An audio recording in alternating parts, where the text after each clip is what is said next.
Strong Roots, APJ Abdul Kalam. I was born into a middle class Tamil family in the island town of Rameswaram in the erstwhile Madras Strait. পূর্বতন Madras প্রদেশের দ্বীপ শহর রামেশ্বরমের এক মধ্যবিত্ত তামিল পরিবারে আমি জন্মগ্রহণ করেছিলাম। My father, Jainul Abdin, had neither much formal education nor much wealth. আমার বাবা জয়নুল আবদিনের না ছিল খুব বেশি প্রথাগত লেখাপড়া, না ছিল খুব বেশি টাকা পয়সা। Despite these disadvantages, he possessed great innate wisdom and a true generosity of spirit. এইসব অসুবিধা থাকা সত্ত্বেও তাঁর ছিল প্রবল সহজাত প্রজ্ঞা আর প্রকৃত মানসিক ঔদার্য। He had an ideal helpmate in my mother, Ashiamma. আমার মা আসিয়াম্মা ছিলেন তাঁর আদর্শ সহচরী। I do not recall the exact number of people she fed every day, but I am quite certain that far more outsiders ate with us than all the members of our own family put together. প্রতিদিন ঠিক কতজনকে খাওয়াতেন আমি মনে করতে পারছি না, তবে এ ব্যাপারে আমি নিশ্চিত যে আমাদের পরিবারের সব সদস্যকে একসঙ্গে করে গুনলে যতজন হয় তার থেকে অনেক বেশি বাইরের লোক আমাদের সঙ্গে বসে খেতেন। My parents were widely regarded as an ideal couple. আমার মা বাবাকে আদর্শ দম্পতি বলে সকলেই মনে করতেন। My mother's lineage was the most distinguished. আমার মায়ের বংশ পরিচয়ে বেশি কৌলিন্য ছিল। One of her forebears having been bestowed the title of Bahadur by the British, তাঁর এক পূর্বপুরুষ ব্রিটিশদের থেকে বাহাদুর খেতাব লাভ করেছিলেন। I was one of many children. অনেক সন্তান সন্ততির মধ্যে আমি ছিলাম একজন। A short boy with rather undistinguished looks. ছোটোখাটো মামুলি চেহারার ছেলে। Born to tall and handsome parents, যার বাবা মা ছিলেন লম্বা এবং সুদর্শন। We lived in our ancestral house. আমরা থাকতাম আমাদের পৈতৃক বাড়িতে, which was built in the middle of the 19th century, যেটা তৈরি হয়েছিল 19 শতকের মাঝামাঝিতে। It was a fairly large pucca house. এটা ছিল বেশ বড় একটা পাকা বাড়ি, মেড অফ লাইমস্টোন, চুনাপাথর অ্যান্ড ব্রিক এবং ইট দিয়ে তৈরি। On the mosque street in Rameswaram, রামেশ্বরমের মস্ক স্ট্রিটের ওপর।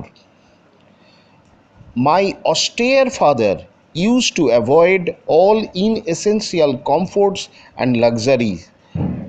আমার সংযমী বাবা অপ্রয়োজনীয় সমস্ত আমোদ প্রমোদ ও বিলাসিতা এড়িয়ে চলতেন। However, all necessities were provided for in terms of food, medicine or clothing.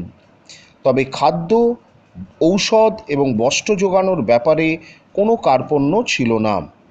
In fact, I would say mine was a very secure childhood, materially and emotionally. বস্তুতপক্ষে আমি বলতে পারি যে আমার শৈশব আর্থিক ও মানসিক দিক থেকে ছিল অত্যন্ত নিরাপদ। I normally ate with my mother sitting on the floor of the kitchen. সাধারণত আমি মায়ের সঙ্গে রান্নাঘরের মেঝেতে বসে খেতাম। She would place a banana leaf before me. তিনি আমার সামনে একটি কলাপাতা বিছিয়ে দিতেন। On which she then ladled rice and aromatic sambar. তার উপর ভাত আর সুগন্ধি সম্বর, a variety of sharp homemade pickle and a dollop of fresh coconut chutney. তার উপর ভাত, সুগন্ধি সম্বর, নানা ধরনের ঝাঁঝালো বাড়িতে তৈরি আচার ও একতাল তাজা নারকেলের চাটনি ঢেলে দিতেন। The Shiva temple, which made Rameshwaram so famous to pilgrims, Shiva মন্দির যার জন্য রামেশ্বরম তীর্থযাত্রীদের কাছে এত বেশি বিখ্যাত, was about a 10-minute walk from our house, তা আমাদের বাড়ি থেকে প্রায় 10 মিনিটের হাঁটা পথ।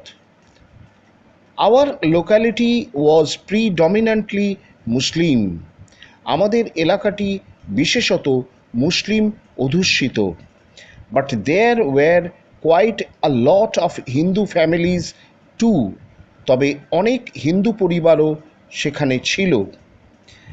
Living amicably with their Muslim neighbours, যারা তাদের মুসলিম প্রতিবেশীদের সঙ্গে শান্তিপূর্ণভাবে পাশাপাশি বসবাস করত। There was a very old mosque in our locality where my father would take me for evening prayers. সেখানে খুব প্রাচীন একটা মসজিদ ছিল যেখানে আমার বাবা সন্ধ্যায় প্রার্থনা করার জন্য আমাকে নিয়ে যেতেন। I had not the faintest idea of the meaning of the Arabic prayers chanted. ওখানে আরবি ভাষায় গীত প্রার্থনার অর্থ সম্বন্ধে আমার সামান্যতম ধারণাও ছিল না, but I was totally convinced, তবে আমার পুরোপুরি বিশ্বাস ছিল যে দ্যাট দে রিচড গড, সেগুলি ভগবানের কাছে পৌঁছয়। When my father came out of the mosque after the prayers, people of different religions would be sitting outside. প্রার্থনার পর আমার বাবা যখন মসজিদ থেকে বের হতেন, বিভিন্ন ধর্মের লোকেরা তার অপেক্ষায় বাইরে বসে থাকত। With many of them offered bowls of water to my father, who would dip his fingertips in them and say a prayer. তাদের অনেকেই আমার বাবার উদ্দেশ্যে জল ভরা পাত্র এগিয়ে দিত, যিনি তার আঙুলের ডগাটি ডুবিয়ে প্রার্থনা করতেন। This water was then carried home for invalids, তারপর এই জল তারা বাড়িতে নিয়ে যেত অসুস্থদের জন্য। I also remember people visiting our home to offer thanks after being cured, আমার আরও মনে পড়ে আরোগ্য লাভের পর ধন্যবাদ দিতে আমাদের বাড়িতে লোকজন আসতেন। Father always smiled and asked them to thank Allah the merciful, বাবা সর্বদা হাসতেন এবং তাদের ধন্যবাদ দিতে বলতেন করুণাময় আল্লাহকে। The high priest of Rameswaram temple Pakshi Lakshman Shastri, Rameswaram মন্দিরের প্রধান পুরোহিত পক্ষী Lakshman Shastri was a very close friend of my father's, আমার বাবার বিশেষ ঘনিষ্ঠ বন্ধু ছিলেন। One of the most vivid memories of my early childhood is of the two men, আমার অতি শৈশবের অন্যতম এক উজ্জ্বল স্মৃতি এই দুটি লোক। each in traditional attire discussing spiritual matters, প্রত্যেকে যে যার ঐতিহ্য অনুসারী পোশাক পরে আধ্যাত্মিক ব্যাপার নিয়ে আলোচনা করছেন। When I was old enough to ask questions, I asked my father about the relevance of prayer. যখন প্রশ্ন করার মতো বড় হলাম, আমি বাবাকে প্রার্থনার প্রাসঙ্গিকতা নিয়ে প্রশ্ন করলাম। My father told me there was nothing mysterious about prayer. বাবা বললেন প্রার্থনাতে কোনো রহস্যময় ব্যাপার নেই। Rather, prayer made possible a communion of the spirit between the people. যখন তুমি প্রার্থনা করো, তিনি বললেন, তুমি তোমার দেহকে অতিক্রম করে মহাবিশ্বের একটি অংশ হয়ে ওঠো। When you pray, he said, you trust your body and become a part of the cosmos. যখন তুমি প্রার্থনা করো, তিনি বললেন, তুমি তোমার দেহকে অতিক্রম করে মহাবিশ্বের একটি অংশ হয়ে ওঠো। which knows no division of wealth, যা সম্পদ, wealth, age, caste or creed, যা সম্পদ, বয়স, জাতি বা শ্রেণীর কোনো বিভাজন জানে না।